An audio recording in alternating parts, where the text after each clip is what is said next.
You know, once we decided we weren't gonna we don't just call ourselves like a rock band. We're not a hard rock band.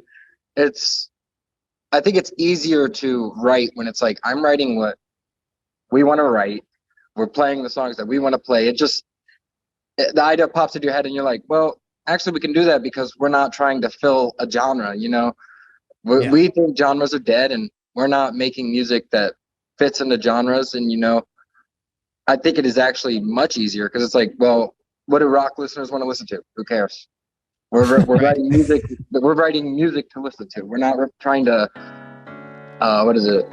appease a genre, really. You know what I mean? Right. Welcome back to a brand new episode of Innersleeve Music Podcast, the podcast taking a behind-the-scenes look at all things music. I'm Cassius Morris. Joe Pacheco joining me on the line. What's happening, Joe?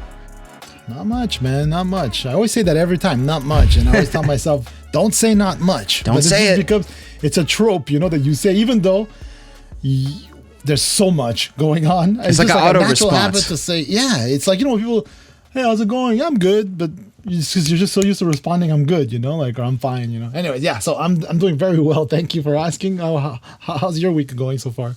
I'm doing good, man. Took a little weekend excursion out to Vancouver. Had a good time, and just I think it's always good to get out a little bit. But happy to be back. It's been an interesting couple of weeks in music, as you guys saw on the news stories from last week's episode. We have some more stories coming up as well later in today's show. But real quick off the top, we just wanted to let you guys know that we have some brand new content up on the SoundMojo YouTube page. Our friend George Pacheco has come at us with some brand new reviews.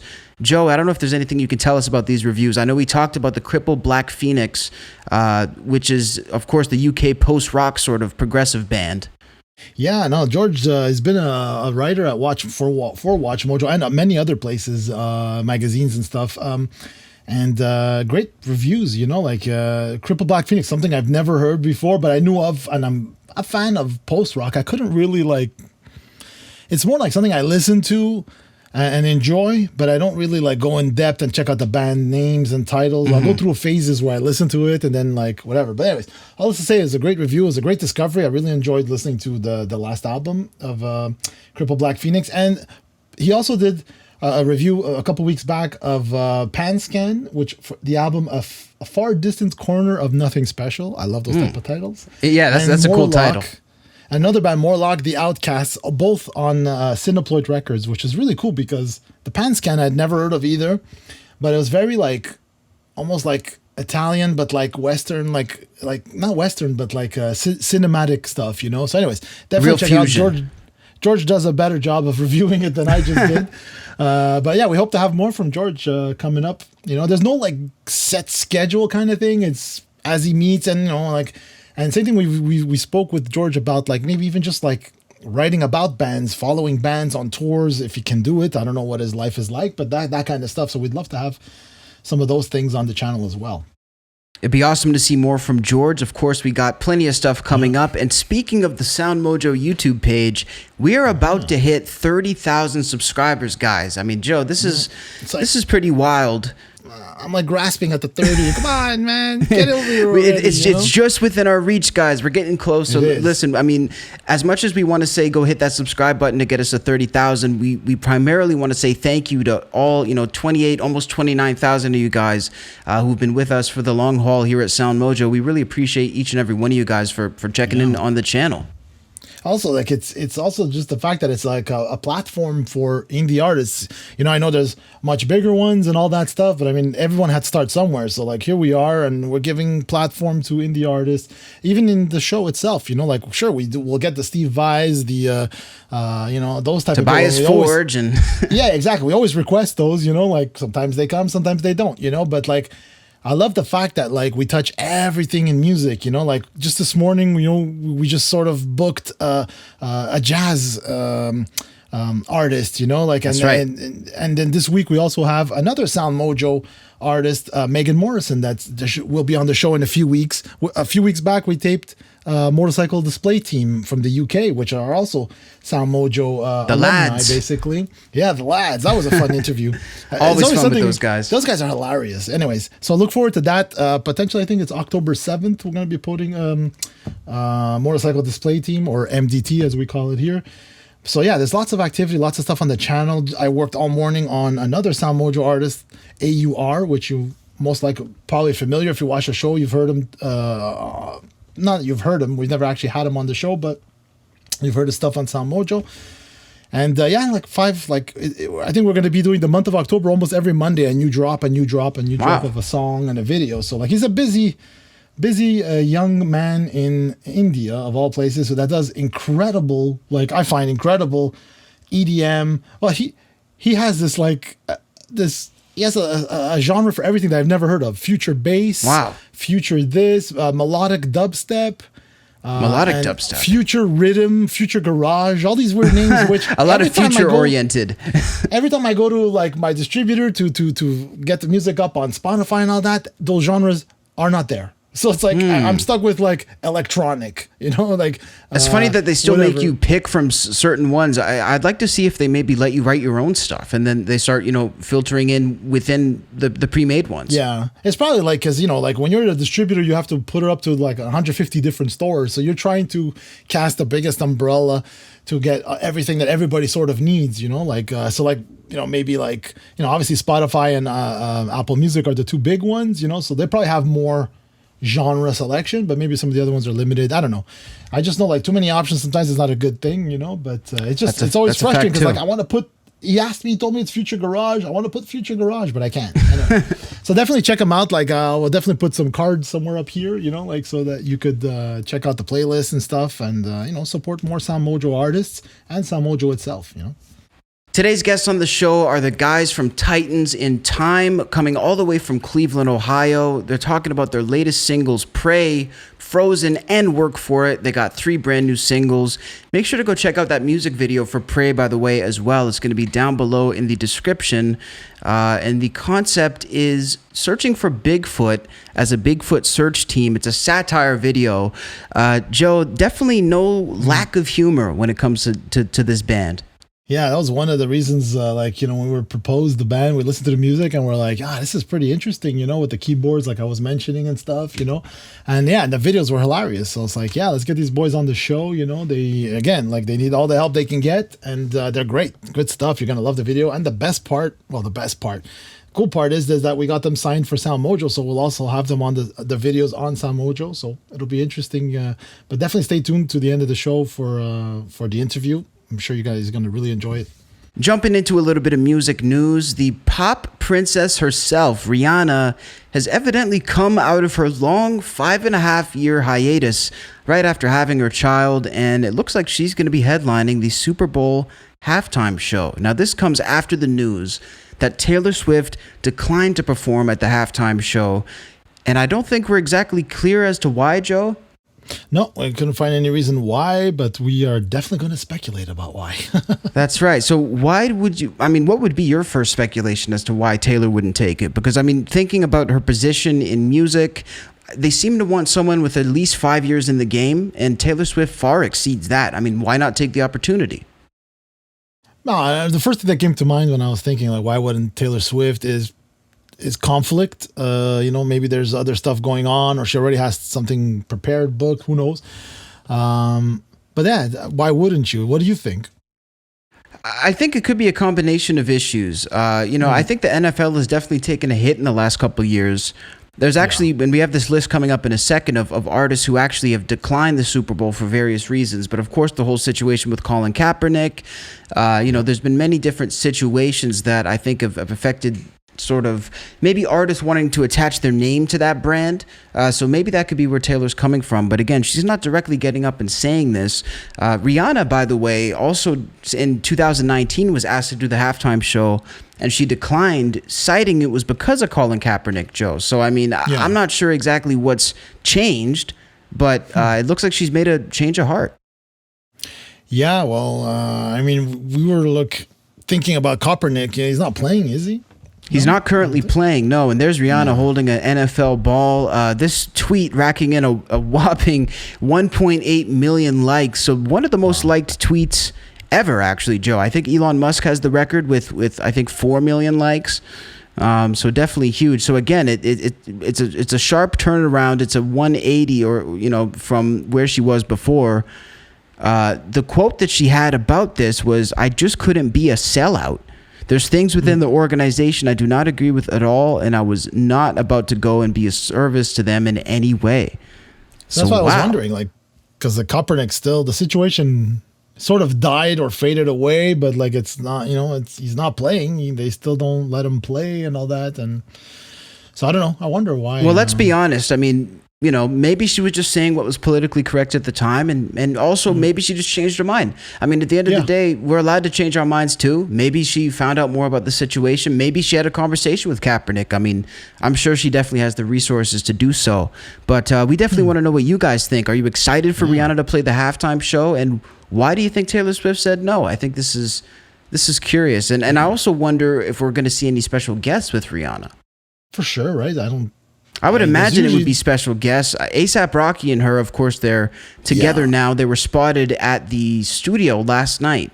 So you never know. Maybe making a Super Bowl warm-up song. We do have this list, though, of people who refused it, Joe. Now, here we have a list of 6 musicians who declined the coveted performance spot of the Super Bowl halftime show. And this gives different reasons and I think some clarity. Now, Jay-Z back in 2020, he produced the 2020 halftime show starring J-Lo and Shakira.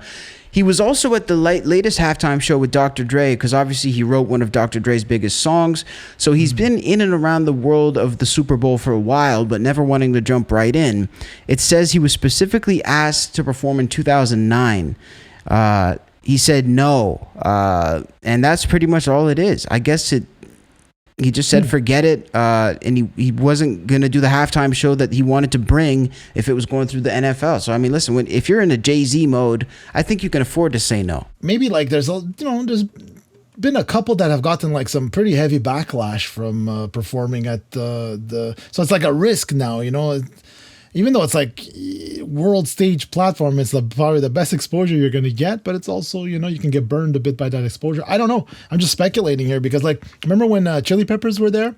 Yes. And, they were making it, they were making it obvious that they were faking because I'm like, come on, man, these guys can play, but, and I love that they did that, because look, in all honesty, we would want them to perform, and I know they can perform. Wireless systems have existed forever. Exactly. But maybe in some cases, because there's such changes, so many things going on at once, there's a reason for that. But I've also seen videos too of people who can't hear the music when they're actually at the halftime show. So I think the audio was completely manipulated. Yeah, I've seen a couple of shows at those big type, nothing as big as a NFL stadium. I've been here, we have the Olympic Stadium, which fits 55, 60,000 people, but it's not 80, 90,000, and even 55, it's a lot of people, man. And with all the noise, the crowd, there's, and music and stuff going on, you probably couldn't really catch much anyway. You're just going to see a little person over there performing. Oh, there they are, down there, that speck.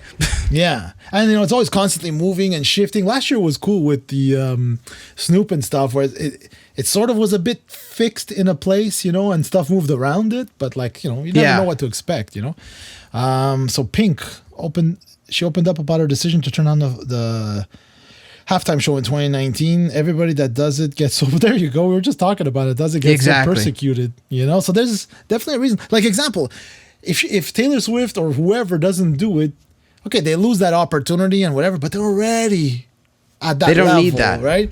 The Weeknd did it a few years ago, right, as well. And I thought that was pretty cool. But, man, everybody else hated it seemed. He did it during the pandemic, too, which was I don't envy anybody, especially doing it at that time, because I feel like you couldn't please anybody. I think he paid out of pocket as well to do it. Out of his own pocket to produce the stuff, so. He's been having a lot of trouble. Cardi B said no after, so she cited mixed feelings. She owed it to Kaepernick to say no, she said. I got to sacrifice a lot of money to perform, but there's a man who sacrificed his job. Yeah. Man, I can't, I'm not a Cardi B fan in any way, I don't hate her or anything, but hey, man, That's definitely it. If you don't stand for something, you stand for nothing, right? That's true. Adele. I mean, she could probably make the Super Bowl happen whenever she could wants. buy the Super Bowl. Yeah. What did she say about this? I'm not doing the Super Bowl. I mean, come on. That show is not about music, and I really don't. And I can't dance or anything like that. That's true. That's a good point. Maybe her. Well, no, she does have some moral. Because I'm used to associating her with those big, beautiful ballads and you know, and you need some more upbeat stuff. But she does have upbeat stuff. I think she does, but I still think she's a pretty poor choice for the halftime. Like I just feel like honestly, that's why I respect her too. She has enough, you know, wherewithal, I guess, with her to understand like when it may not work. But yeah, I mean, still an incredible artist. I think, you know, she should headline stadiums, but maybe just not at the Super Bowl. She's right. It's not really about music. It's more about entertainment and spectacle, it seems like. Yeah, well, it is. It's a show, you know. Well, it's called a halftime show, so it has nothing to do with football. You know what I mean? It's just the entertainment part in between while those guys go get bandaged up and fixed up and you know, ready to play again, right? Steroid shots and all. No, I'm just joking. Outkast spoke out about this. So Big Boy opened up about Outkast's invitation to perform in 2004. He revealed that. Okay, so it was Andre 3000 who's pictured here who didn't want to perform. Yeah. He didn't want to cut the songs. Yeah. He wanted to do full songs. Yeah, see, everybody's got their reasons. So they were. So that means that I guess they were trying to do like abbreviated versions of their tracks. Well, yeah. Normally, you'll see how it becomes like a medley, right? And like when Prince did it, he went through a bunch of songs, and like when they all do it, they go through shorter versions of the song. It's like when you are on American Idol, they ain't gonna do the whole 5-minute song. They're gonna do a 2.5-minute song, right? So yeah, see, like he had his principles were like, nah, I want to do my stuff, you know, and I don't want to cut my songs. Let us know what you guys think in the comments down below. Do you think that these people are crazy? Yeah. Do you think that they passed out the opportunity of a lifetime, or do you think this is justified? I think most of this is pretty much justified for me. I agree. I'm not seeing anything kind of like weird, like or come on, you know. But like, what would you perform at the Super Bowl? Like, that's what I'd love to know in the comments. You know, like, is it something that like you've thought about? Like, I'd love to perform at the Super Bowl or like a big type of event like that. You know, let us know in the comments if you have played not the Super Bowl, but if you had played, let's say, like a halftime show in your college games and stuff. Let us know how it went. You know, I don't have that experience. Like, we didn't have football or a team in my school over here. We barely had music. Like, I didn't even have music in school here because it's always the first thing to get cut, right? It's always arts that get cut first, and then sports after, you know? So we really didn't have much here. I grew up with, thank God for my guitar. That kept me out of trouble. Amen for that. You know? So now it's the part of the show where we jump into you guys' music suggestions. Of course, this is right from the SoundMojo comms tab. We ask you guys every single Friday to send music for us to listen to and react on the show. And we have a big bunch of tracks to start with today. You know, so I mean, maybe to kick this one off, Joe, I can talk about this track by Lassa. And I know the album that was suggested was La Lurana. I think that sounds familiar. So I started to dig. Obviously, I went on a wiki and I'm like, of course. I said, I remember this album and this song from my days in radio when I started in radio in the late 90s. So, and I remember this girl, Lassa, coming on and doing an interview. And because I remember that radio station liked a lot of this sort of folky French chanson française a bit, but this had more of a gypsy vibe to me, you know, like more like street performers kind of vibe, you know, more acoustic-y. One thing I'm really sad to know is that she passed away in 2010 at 37. Yes, yeah, she was young when she passed, which is a very, very sad thing. But she was spending a lot of time in Montreal, basically most of her life, right? Yeah, that's it, right? So it's like American Canadian singer. She was born, but she was raised in Mexico, so you have that. That's where you get the Spanish stuff, you know. So and France and stuff, you know. So like, I was really sad to know that she passed away at 37 at such a young age. I don't know why she passed away, but like she left behind a nice legacy, a nice album or two, you know. What'd you think of it? I thought it was phenomenal. I liked the fact that there was water sounds in the music in the first song. I think it was really cool and soothing. It was a very it was sort of like it reminds me of like Alice in Wonderland, like just a trippy, just weird sort of stuff to just sort of bring you to another world, down the rabbit hole, so to speak. So I thought it was cool. I thought it really, it hit the way that it needed to. The other one that really stood out to me, Joe, was Hard Drive Deep Inside. Now, this song right here, who suggested this one? My favorite name to say, HWC Transgender Ministries. There you go. So Thanks this again. track, I instantly recognized the second I clicked it, because this has actually become famous as a Kanye West sample. He actually took the opening of this song and sampled it for a song called Fade, which features Post Malone and Ty Dolla $ign. So I instantly was seeing that, and I was seeing Kanye comments here and there in the comment section. So it's funny that's what I was thinking of, Joe. This song from like the 70s. I'm thinking 2016 when I hear this song. Well, it's funny because you say 70s, but it was actually in 1993. Oh, okay. Well, there you go. I just assumed it sounded more classic, but I guess it was 93. Yeah. Well, it's funny that you said that, because I literally wrote I only had like two things to say. Like I wrote classic house. This is like, when I think of house music, this is what I think of. This is how it started, right? This is vibe and pure house and stuff. That's it. So when like I was saying earlier about AUR, the artist saying this is future house, I'm thinking house music is this. So like future house. Anyways, so there's so many house genres just within house. But yeah, this was cool. And one of the things that came out is that like this was like their way of getting disco sort of back, because there was a big backlash to disco in the late 70s, early 80s, even to the point where people were burning records at a baseball stadium or something, I remember seeing. So house sort of came back under the radar like that, where it was more updated with, instead of like funky beats, it was more like drum machine, steady rhythms and stuff. But you still had those soul singers, those classic diva kind of vocals and stuff. Speaking of vocals, the first thing that came into my head, this today would have been auto-tuned. Oh, yeah, 100%. The vocals were like off pitch. But the thing is, I say that they're off pitch, but it's because back in the day, I knew you could control the pitch and stuff, but I mean, sometimes that's what you want. You want that sort of contrasty, clashy, not sometimes, perfect kind of vibe. Creates a tension. But yeah, this was on Strictly Rhythm, 1993, like classic house, basically. So I thought it was awesome. Which one was your favorite, would you say, out of this week's pool? I don't necessarily have a favorite. Let me look at the list here. Well, okay, I do have a few favorites. So as we go here, you'll see that like I don't know, I don't see it. There was okay, it's not here. I'm confused. It was a SoundMojo artist that also suggested, which was Sunset Lights. Sunset Lights, yes. Yeah. So he suggested two of his songs and a couple other songs, which I thought were cool. Which one did you get a chance to listen to?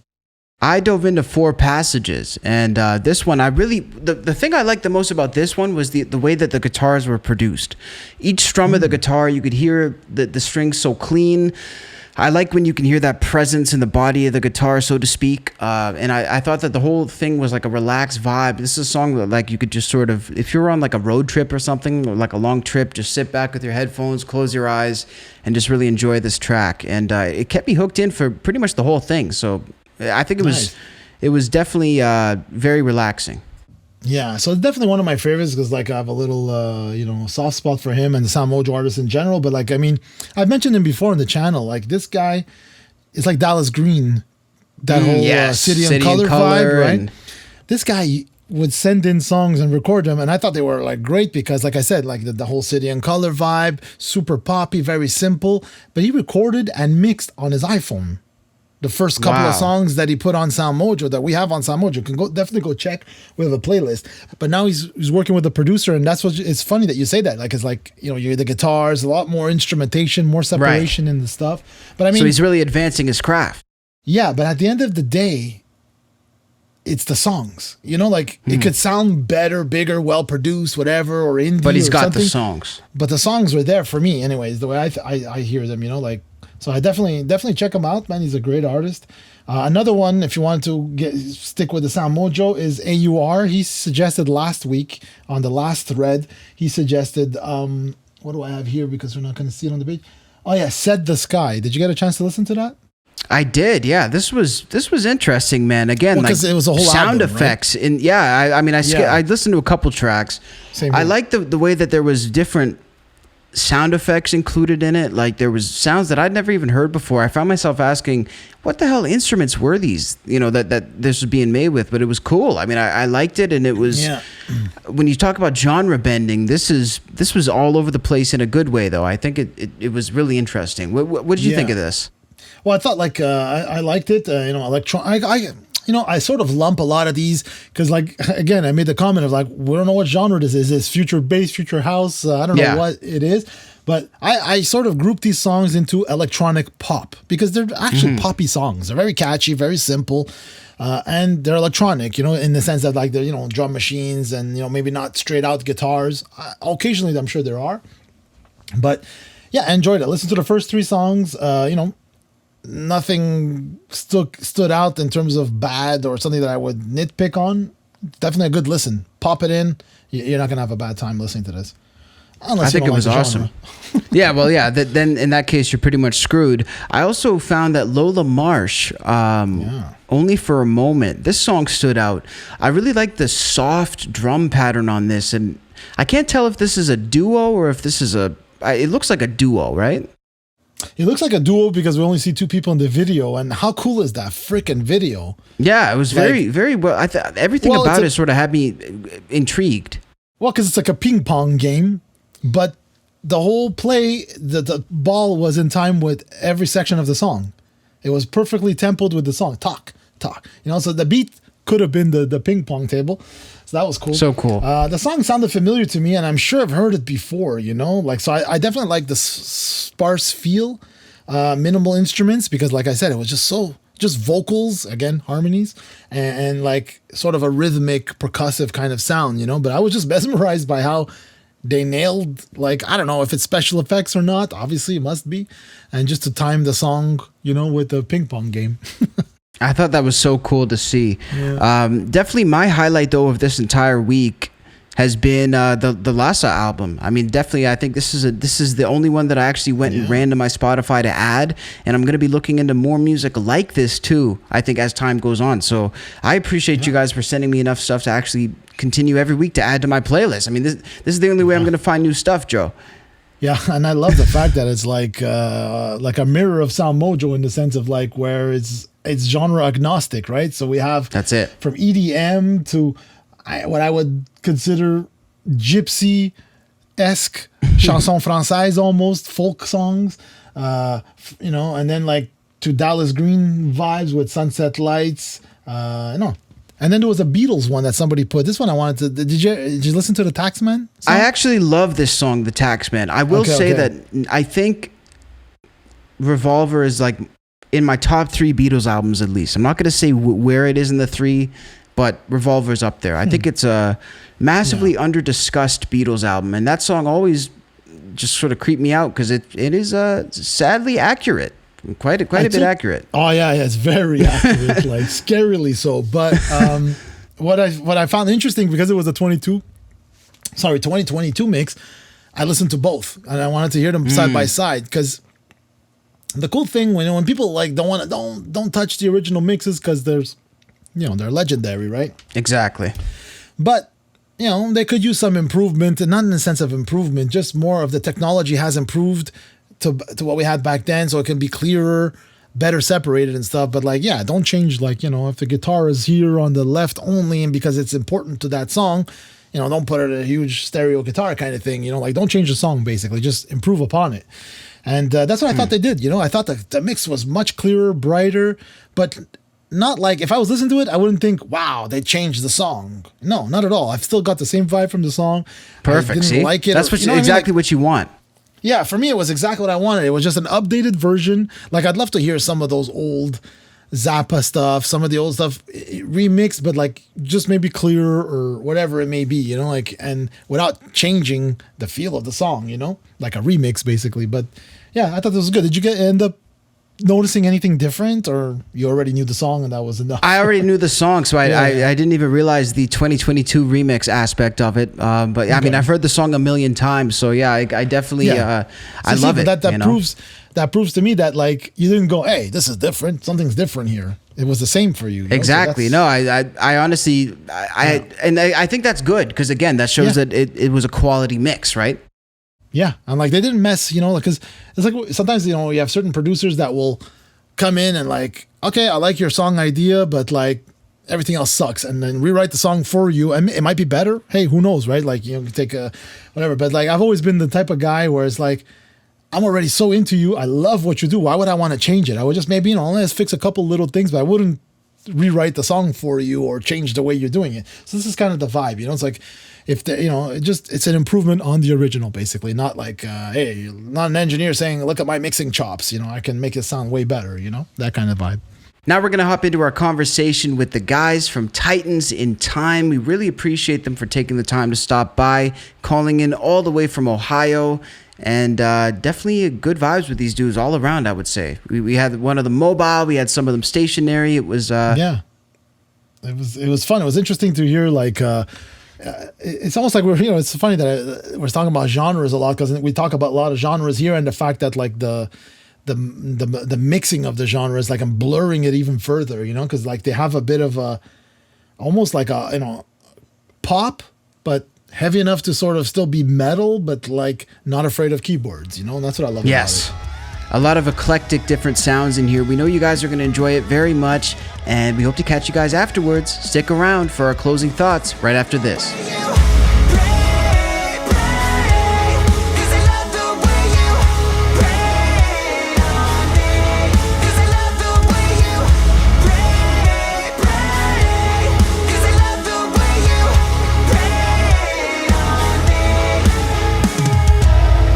Welcome back to a brand new episode of Innersleeve. It's a thrill to be joined by three awesome guests right here on the program today. We're joined by 3/4 of the group Titans in Time. Gentlemen, what's happening?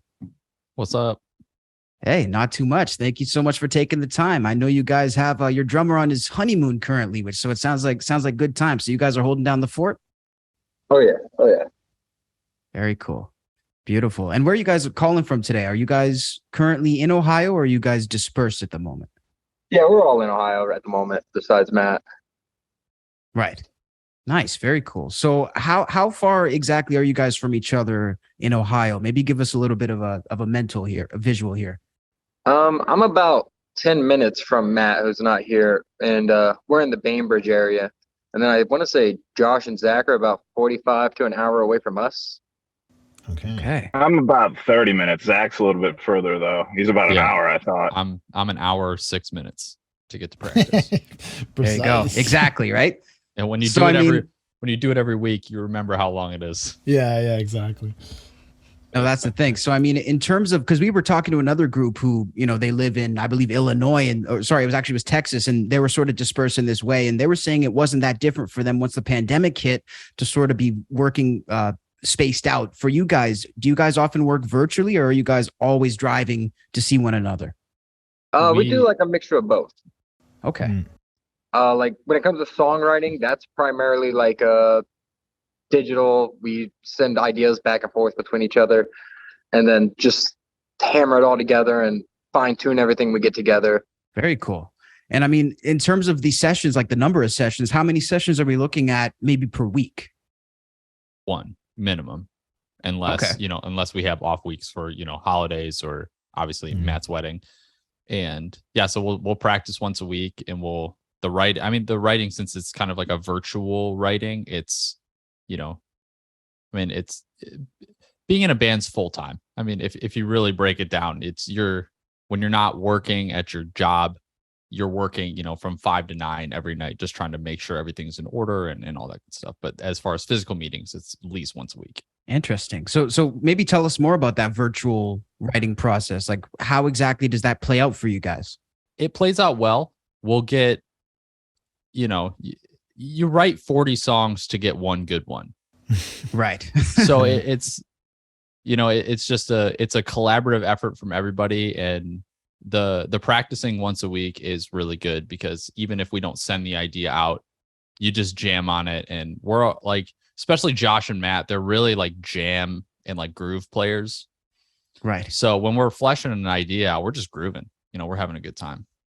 That's a good way to go about it. So, I mean, in terms of the songwriting, is it when you're grooving in that way, is it handled by specifically one person, the lion's share of it, or is it just always, does it depend on the song and the mood of that day? It's Yeah, the best idea always wins. Okay, interesting. So who decides that? Maybe it's subjective based on the day.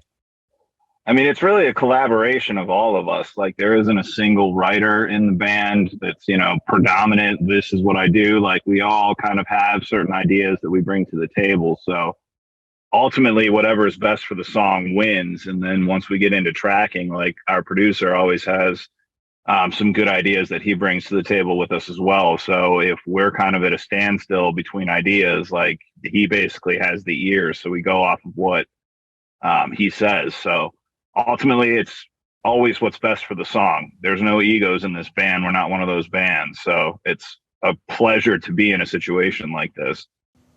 Yeah. Do you guys also like, in terms of royalties, it's probably hard to keep track of, I did this, I did that, I did that. So I'm sure you guys is it like split evenly? Like the song is just split? I find it's the best, Nice. like even myself back in the day, it was just because we jammed a lot. So it was more like, it's who wrote what. It's everybody wrote everything together. So I find it's a more, less, you get into less arguments that way. I find, just like it's an even spread, And that way everyone's equally invested in the music as well. Exactly. So it's, Yes. and it just keeps everything like, okay, cool. We all are passionate about this particular song, Yeah, and it's exactly. No doubt. makes it good for everyone. So for you guys individually, have you guys been in a bunch of bands individually, or I'm curious, is this more or less like been the main thing?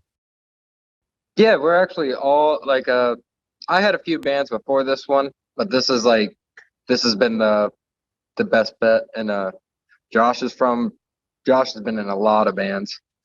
Zach, In a- we actually In we a good picked way. Zach from another band after they split up. We were like, yo, come to us. Yeah, man. It's awesome. And like, is it like, was it always like rock or the same genre, like that you guys do, metal, rock, and that kind of stuff? Well, me and Matt have been together for about 10 years. And prior to that, it was like, early 2000s, like hard rock, gritty, just like Shine Down, Godsmack, stuff like that. And since we've added Zach and Josh, we've changed course and we're doing more what we want to do, less of trying to fit a mold. It's like we're making music that we want to listen to, that we think people want to listen to. And I think we're going in the right direction, really.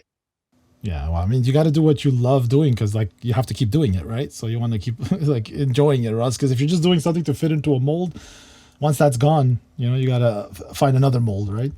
Right. Do you find it gets easier with time to sort of stay true to that originality, or are there hurdles that come up over time that maybe make it more challenging? Once we decided we weren't going to we don't just call ourselves like a rock band. We're not a hard rock band. I think it's easier to write when it's like, I'm writing what we want to write. We're playing the songs that we want to play. The idea pops into your head and you're like, well, actually we can do that because we're not trying to fill a genre, we think genres are dead and we're not making music that fits into genres. And, I think it is actually much easier because it's like, well, what do rock listeners want to listen to? Who cares? We're writing music. We're writing music to listen to. We're not trying to, appease a genre, really. You know what I mean? Right. Yeah. And I think to piggyback off that, we're at a point, and I think it's taken, 3 years to get here we're at a point where we're writing in a way that all of our individual voices are being heard, and we're actually writing to our own strengths. We're obviously challenging ourselves, but we finally found a context, where Vince's voice is sitting really well with this new style. Vince is able to excel in this style we're kind of developing for ourselves. And, Josh is able to excel, Matt is, I am. And we're all kind of able to hold true to what the band was, in a way, but it's definitely our own flavor of that. So like a proper evolution. Yeah. I like that. And you guys have been around like what, 4 or 5 years more? I think it's Matt and I. Yeah, okay. Matt and I started together in 2013. So. Oh, never mind. 9. Very cool, man. That's badass, fast, though.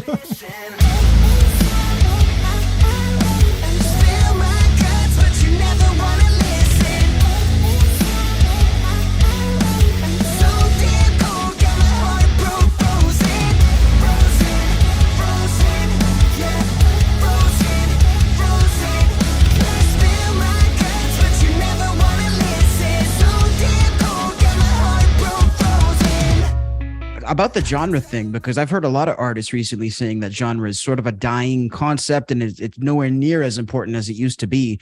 Do you guys feel like there'll be something to replace genre, like another way of categorizing music? Or do you think that the categorizing is just going to slowly fade away?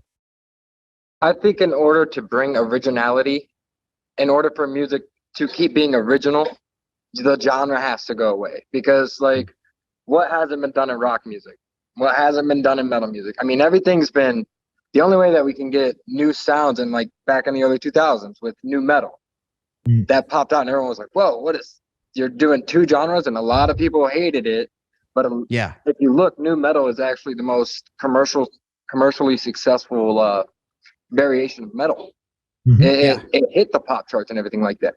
So I think in order, unless you want to keep just rinse and recycle what everyone else has already done, we're going to have to move away from genres. So what do you guys like in terms of like when you say you're writing a riff or you're in the middle of writing a song? Like what makes you say like, okay, let's do this instead of this? Like what makes you push yourselves forward? Like, is there any indicators that like, oh yeah, this is where we should go? A lot of that can be just if you get that, like I refer to it as the seven dust feel, where you get to go with your head like this. Once you have that, like every single one of Seven Dust songs, when you're in the crowd, they have that. And once you have that going, you know that riff is killer. So like that's kind of the mentality that you have to have. But a lot of like our newer stuff too, like there's almost like, you know, EDM kind of background going into it. Like we're trying to really blend a lot of genres, if you will, again, into what we want our songs to sound like. So, and it's the whole premise of casting the widest net. Like if you pigeonhole yourselves and you're just saying we're just a rock band, we're just a metal band, like you're not going to get someone that's like a Britney Spears fan or whatever, because you don't have any of those influences. But if you can start to have a little bit of like this reference point and this reference point, something that someone that doesn't necessarily listen to your style of music, if you will, can relate to or catch, like that's really what we're trying to do, is broaden our horizons.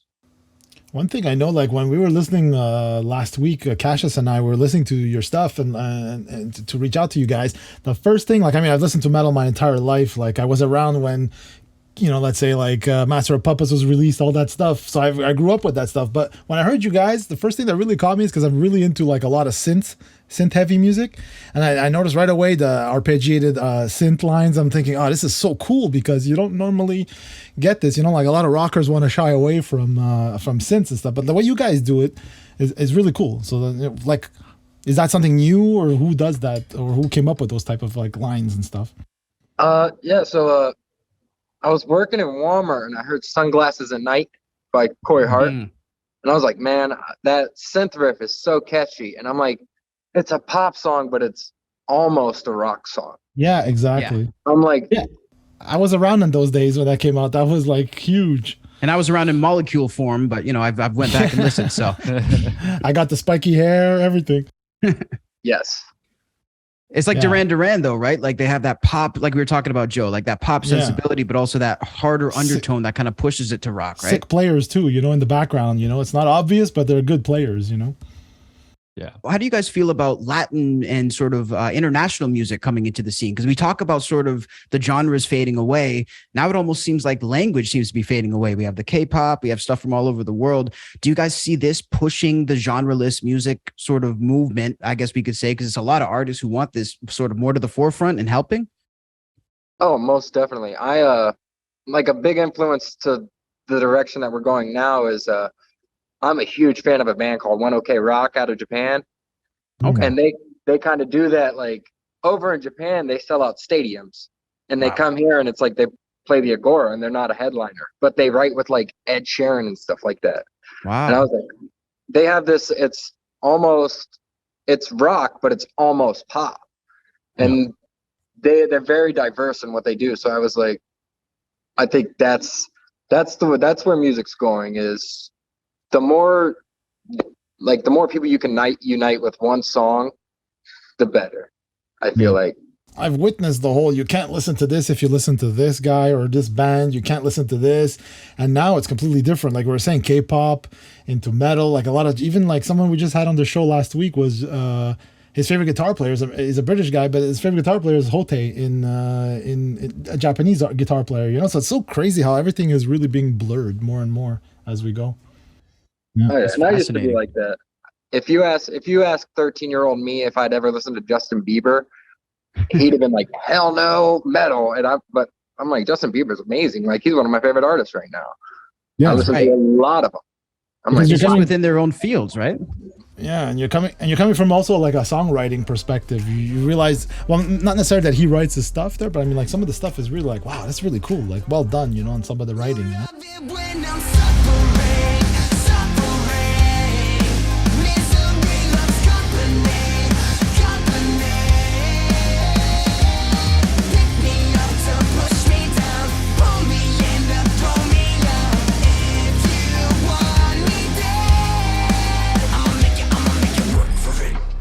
We really have like enjoyed like your sense of humor and your satire in your videos, you know, like your videos really take it to another level. Because I mean, today is like you said, what has been done hasn't been done in rock, what hasn't been done in videos, right? Like, so it's always fun to watch a storyline when you're listening to the song. So like, how do you guys like plan your concepts, your video concepts? Well, I was a big catalyst. Oh, sorry. I was a big catalyst when I got into the band that I didn't want to do a video you've seen done a million times over. Like, I wanted a video that the first time you watched it, it wasn't good enough. You had to watch it again. So it's like you automatically, if you have a storyline, something a little bit different, like people will rewatch that, and that just contributes to more views, but also more plays, and then it gets your name out there. So if you have something interesting, like what we've done basically in all of our videos, you know, you just have that continued viewership, but then the next video you release, it's going to be like, well, what are they going to do this time? We saw that, we saw this. Some of that ideas kind of came from Don Broco. I don't know if you guys are familiar with them, but their videos are just absolutely insane. They're an English band, unbelievably amazing. They're still trying to, like, they've done some touring over in the US, but primarily they were on like the smaller stage on Warped Tour, but they like sell out Wembley Stadium in England. So like, but their videos, the first time I saw one of theirs, I was like, I need some of this in my life. So when we started talking about what can we do, like those ideas of just, we need to do something off the top, and then, you know, within our budget. So like, if we had the budget of Rammstein, we'd be doing Rammstein videos. Right. Like those are just masterpieces. But, you know, I think our budget is probably a 16th, if that. I still don't know who's financing Rammstein, but we're less than 1%, man. Our budget is a Spotify play to Rammstein's music budget. Right? But that's most artists. Yeah, but your videos look awesome. They're well shot, the cinematography. So you don't think, like, even if you spent, let's say, I don't know, I'm just throwing a number, $1,000 or $2,000 on it, it looks a lot more than that, you know? Yeah, we found through our producer, actually, we found Sour Rose Productions, who are the guys that we've become really good friends with, and they do great work. I mean, they shot Matt's wedding, you know, and we love those guys. And nice. I think working with them also kind of opened up the collaboration, which ultimately led to, you know, Josh kind of driving the bus on we need to do something different and really pushing us to think outside the box. And I mean, before we did the Frozen video was the first one.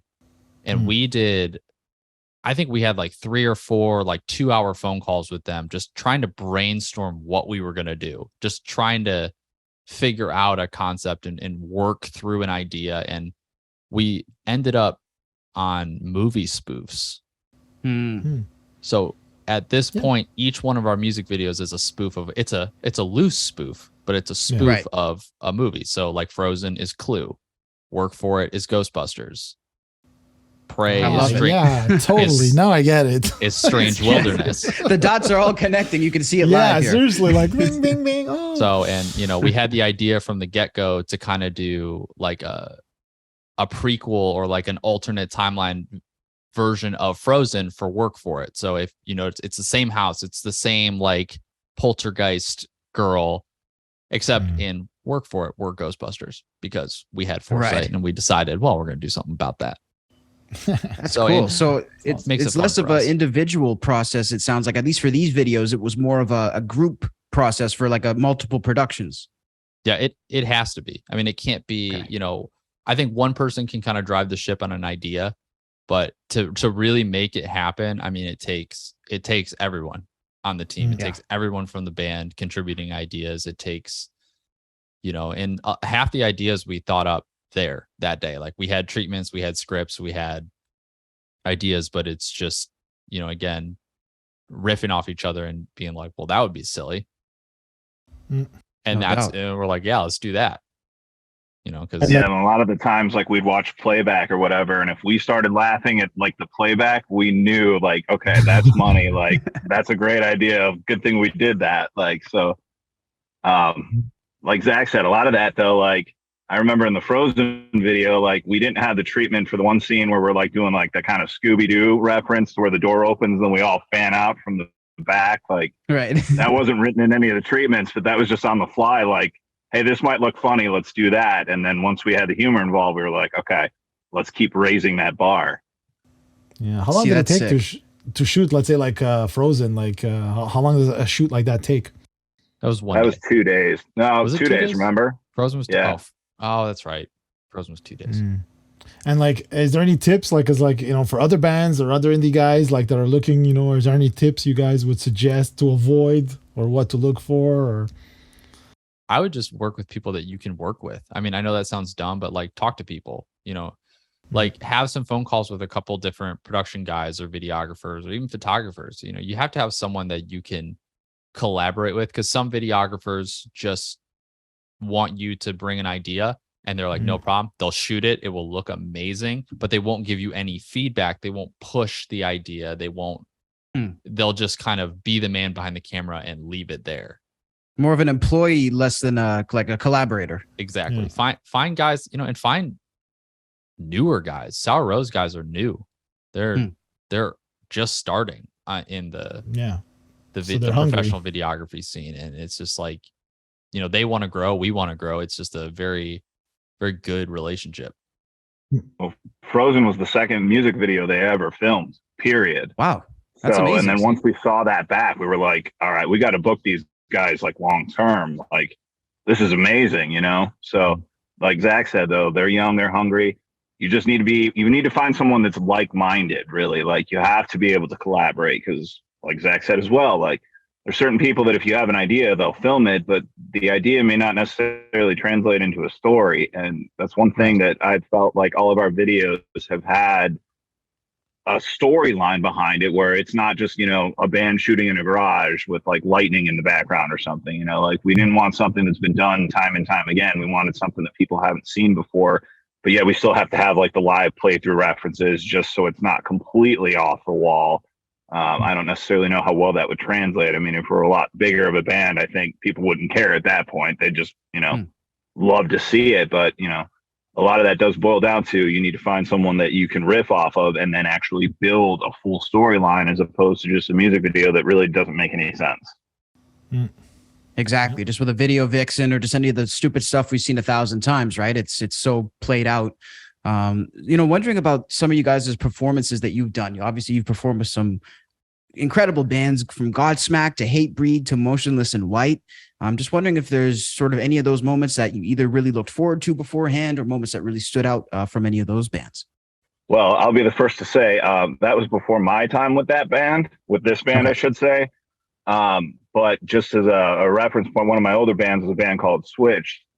And I think one of my favorite moments was probably Ozfest, getting in front of, 50,000 people. Wow. There's nothing like that feel. There's nothing in the world that compares to that. You can't even really make eye contact because it's just a sea. You don't really see specific faces as opposed to playing a club where maybe there's 15 people there. Like, you're making eye contact with everybody. You see faces, but that's just all like blur and built-in energy. So for me, that was one of the highlights of my career. Another time, though, we were one of my other bands. We got flown out to SIR Studios in Hollywood to do a showcase for Warner Brothers.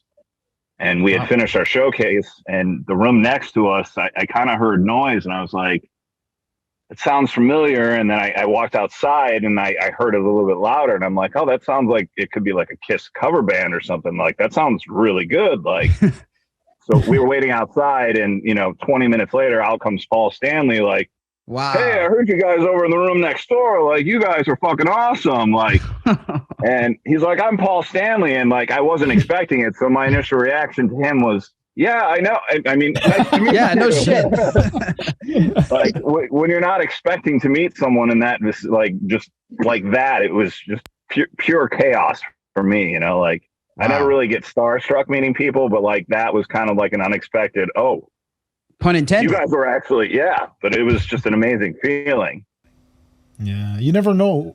If you're in a studio, sorry, just before, if you're in a studio in LA, you never know who's next door. That's crazy. I've heard so many stories like that, where like my friends are recording in LA, recording in the studio, and then they go out for a smoke. It's Tom Petty and like and Flea from Red Hot Chili Peppers, and you're like, what the hell, man? Then you go to the grocery store, it's Adam Jones from Tool. You're like, what? It's nuts. Same. Sorry, go ahead, Vince. No, but yeah, like opening for Godsmack, that was at Incarceration, and Godsmack is actually, that's like the first music video I ever saw was I Stand Alone. Oh wow. And I was like, I want to do that type of music. I'm like, that's cool. And then I met Sully. I had pom-poms in my hands. I was drunk, and I'm just waving my hands in the air, yelling like a fangirl. But no, and then Chris Motionless, like from Motionless and White. I knew he's like a bigger guy, but he is a massive person. Like I was intimidated. Like I was like, good set, bro. Like, like I'm looking up at him, and I didn't realize he's like as bulky as he is. I was like, you are larger than life. And I was like, you could think it's the stage, right? But he's actually like that right in front of you. Oh, right in front of me, dude. I was like, good set, bro. Run away. I saw him at Incarceration as well. And I saw him going to the stage in the zone. Like, he's got two bodyguards, ears in, head down, just fully makeuped out. I was like, that's a scary dude. Yeah. Like, that dude is ready. And I could just I lost track of him once he got past the artist area. And then just 10 seconds later, because it was one of those literally walked straight on stage and you just hear the bass just kick in. Because, we're behind the stage and it's going out. But that's, I guess it's not something that a memory that we looked forward to, but there's been opportunities with Titans to meet people that we never, I met Steel Panther, which is my favorite band of all time. Oh yeah. Nicest That's dude. sick. Satchel. Yeah. What a guitar player. I took a selfie with him. I was like, I got a fangirl for a second. Yeah. So why not, man? Listen, if you got the chance. And they were the nicest guys. And I think the best memory of being in a band and seeing it, seeing Steel Panther play cornhole in full garb, just casually playing cornhole. Can't beat it. It was just the wildest thing. Yeah. But makes for the best stories, man. Yeah. So what would you guys say is a band you're looking forward to next? Is there anything that you guys maybe have on the list? Yeah. Well, we got, I think, 3 more in the hopper at this point. So we're already trying to brainstorm ideas for the next videos. How can we one up what we've already done?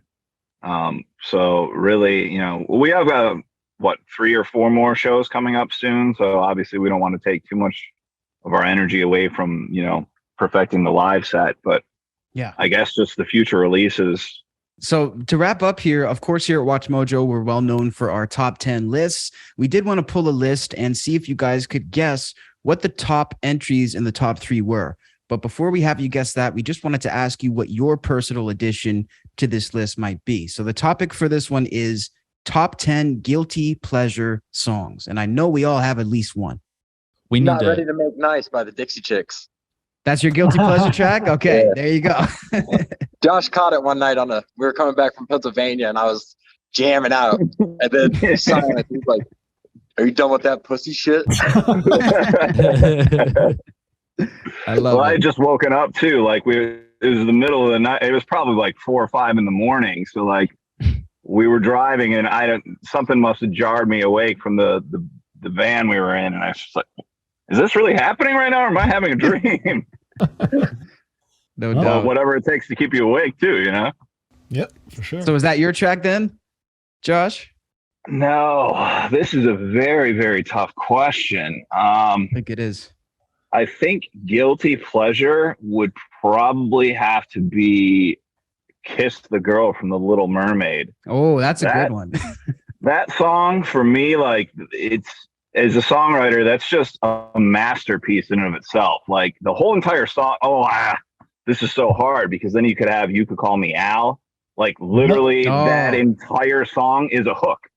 The verse is a hook. The chorus is a hook. The posts are a hook. Like, I don't necessarily know if that's as guilty pleasure though as maybe The Little Mermaid. So I'm gonna have to stick with that one, even though that's not going to be on the top 10. I guarantee it. But Yeah, that's a solid one though. Zach, do you have one at all? Yeah. I mean, it's not.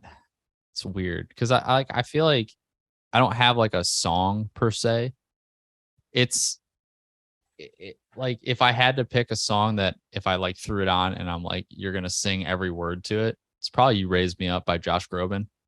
Okay, that's a pretty good That's one, cool. I think. Actually, But like, I feel like as a song, but like I listen to jazz, like some restaurant jazz all the time. Fast paced.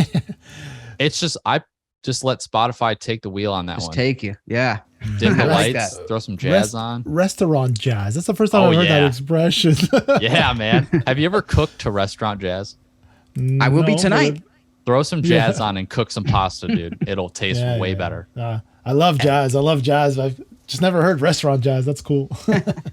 what's the difference between restaurant jazz and elevator jazz? God, I don't know, man.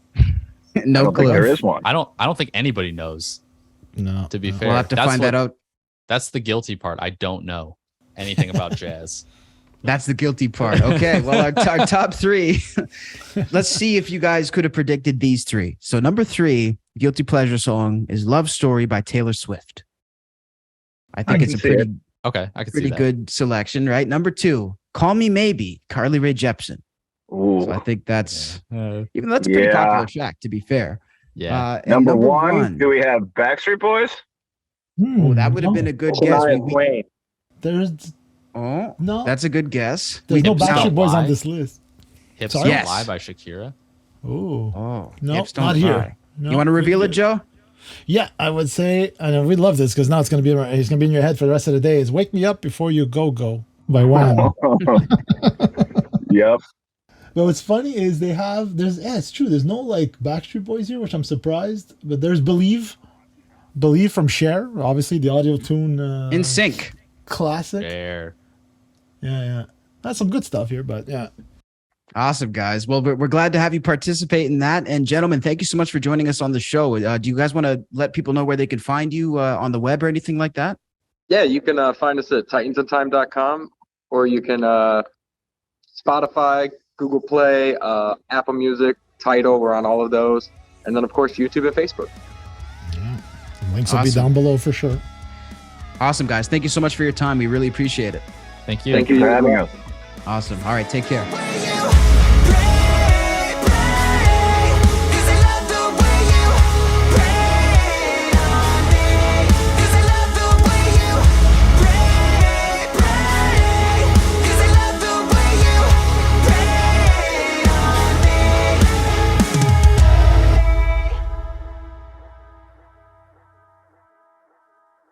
Huge shout out to the guys from Titans and Time for joining us on this episode of the Innersleeve Music Podcast. I gotta say, this hunger that these guys have for new experiences, to not take themselves overly serious, it's inspiring and it's infectious to me, Joe. I mean, they continue to sort of do different plays on TV shows, plays on movies. They're never the guys who are going to come out being pretentious. Hey, look at us, we're those cool rock star dudes, which I think it's fresh and it's well needed nowadays.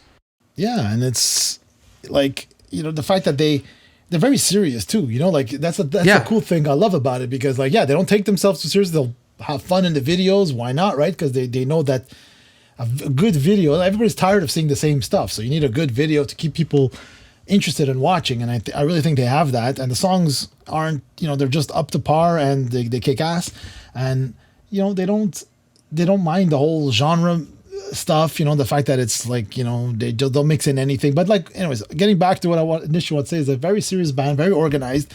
After the interview, I stayed on a bit with them. We spoke about SoundMojo and all that stuff, but like, they already know, like, next year we have 4 releases. Here's going to come, this is going to come out at that time. So that like impressed me, it's like, yeah, good. They know what they're doing. They know where they're going. They know what they want, and that's a fact.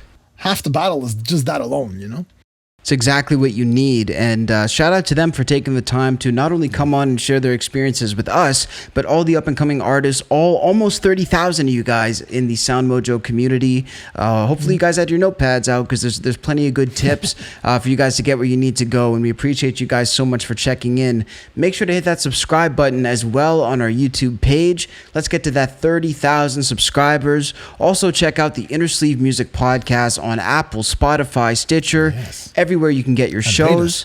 Rate us on the Apple. That's right. Give us a 5-star rating if you enjoy what you're hearing. We definitely want that. No, definitely lots of excitement, lots of new things coming down the pipeline, and definitely we're glad you're on the journey here with us. And let us know in the comments what you want to hear, see, what you like, what you don't like. Why not? I can take it. Can you take it? We can take it. We can take it, I think. We'll survive. We appreciate you guys so much for checking in for episode number 93 of Innersleeve Music Podcast. We'll catch you guys next week.